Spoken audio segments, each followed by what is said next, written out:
I'll be done, just sing this song. So wrap me in plastic and make me shine. We can make a dollhouse, follow your design. Let's build a dog out of steel. Assalamualaikum warahmatullahi wabarakatuh. Perkenalkan, kami dari kelompok 9 dengan judul materi yaitu terapi Adler. Saya Husnul Hatimah akan membahas tentang hakikat manusia dan tujuan konseling. Yang pertama yaitu hakikat manusia. Adler mengemukakan bahwa motif utama yang menjadi dorongan hidup adalah superioritas dan kekuatan.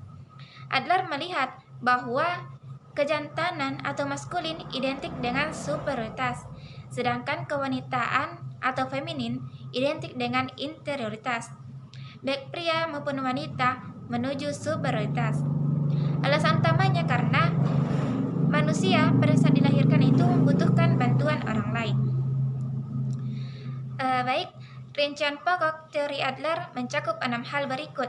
Yang pertama yaitu salah satunya kekuatan dinamik yang melatar belakangi aktivitas manusia adalah perjuangan untuk sukses.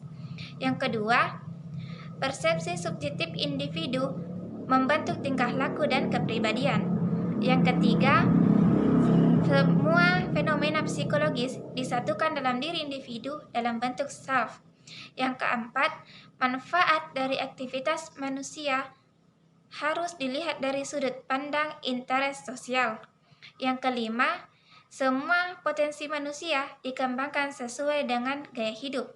Dan yang keenam atau yang terakhir yaitu gaya hidup dikembangkan melalui kekuatan kreativitas individu. Baik, yang bagian B yaitu tujuan konseling. Tujuan utama psikoterapi Adler adalah meningkatkan keberanian, mengurangi perasaan inferior, dan mendorong berkembangnya minat sosial pasien. Adler menyadari bahwa tugas ini tidak mudah karena pasien atau klien berjuang untuk mempertahankan keadaan-keadaannya yang sekarang yang dipandangnya itu menyenangkan.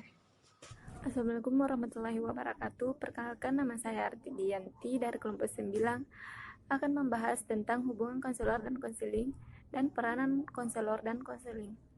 Hubungan konselor dengan konseling, aliran Adler menganggap hubungan baik antara klien atau terapis itu adalah yang keduanya berkedudukan sederajat yang didasari pada kerjasama, saling percaya, saling menghormati, saling menjaga rahasia, dan keselarasan sasaran. Adapun hubungan pertolongan yaitu 1. Membentuk dan memelihara hubungan yang baik dengan klien. 2.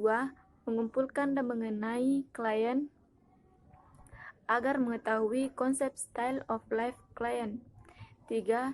Interpretasi pengertian tentang style life klien diberitahukan kepada klien. 4.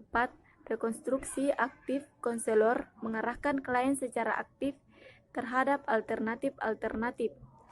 5. Dalam hubungan yang face-to-face relation, dialog diusahakan suatu reduksi proses sosialisasi seorang individu dan memperbaiki kepercayaan diri sendiri. Peranan konselor dan konseling. Konselor penganut aliran Adler memberi fokus pada aspek kognitif dari terapi. Mereka berasumsi bahwa klien akan merasa dan berperilaku lebih baik apabila mereka tahu apa yang salah dalam pemikiran mereka selama ini. Fungsi utama dari terapis adalah membuat penilaian yang komprehensif pada berfungsinya klien. Terapis mengumpulkan informasi tentang keluarga klien. Dari informasi ini, terapis bisa mendapatkan perspektif mengenai wilayah utama dari sukses serta kegagalan. Assalamualaikum warahmatullahi wabarakatuh. Perkenalkan, nama saya Attar Azan yang akan membahas tentang teknik-teknik konseling. Teknik yang pertama yaitu tindakan langsung.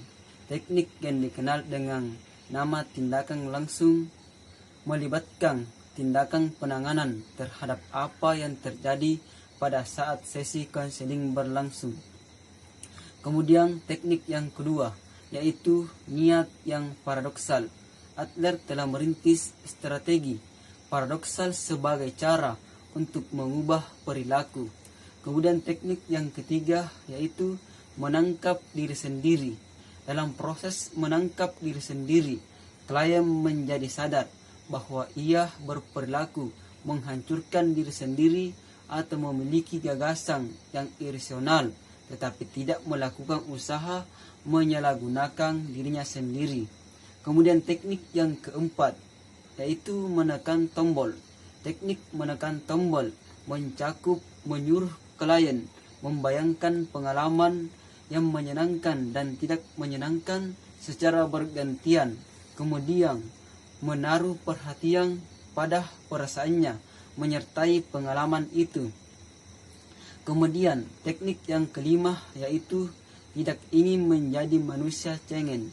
Klien pergi ke kegiatan konseling dengan berbekalan pola penaklukan diri sendiri yang dilakukan sehari-hari. Kemudian teknik yang keenam yaitu pemberian tugas serta komitmen dalam pengambilan langkah konkret untuk menyelesaikan problem. Klien perlu menyediakan tugas dan berkomitmen dengan tugas-tugas itu.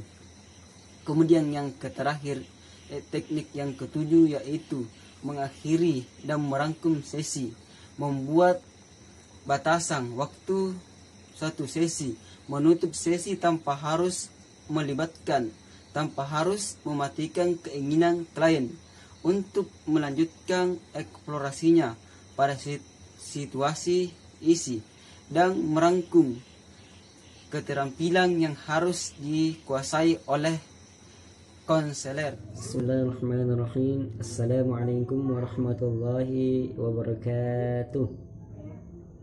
Perkenalkan, nama saya Alif Reskiawan. Adapun tahap-tahap dalam bimbingan dan konseling menurut terapi Adler. Yang pertama adalah seorang konselor harus dapat menciptakan hubungan yang baik antara dirinya dengan kliennya. Yang kedua adalah seorang konselor harus dapat menggali dinamika individual. Yang ketiga adalah seorang konselor dapat memberikan support yang baik kepada kliennya agar dapat mendapatkan sebuah pemahaman. Yang keempat adalah seorang konselor harus dapat menolong kliennya untuk dapat berorientasi ulang. Sekian materi dari kami kelompok 9, semoga dapat bermanfaat dan kami mohon kritikannya. Assalamualaikum warahmatullahi wabarakatuh.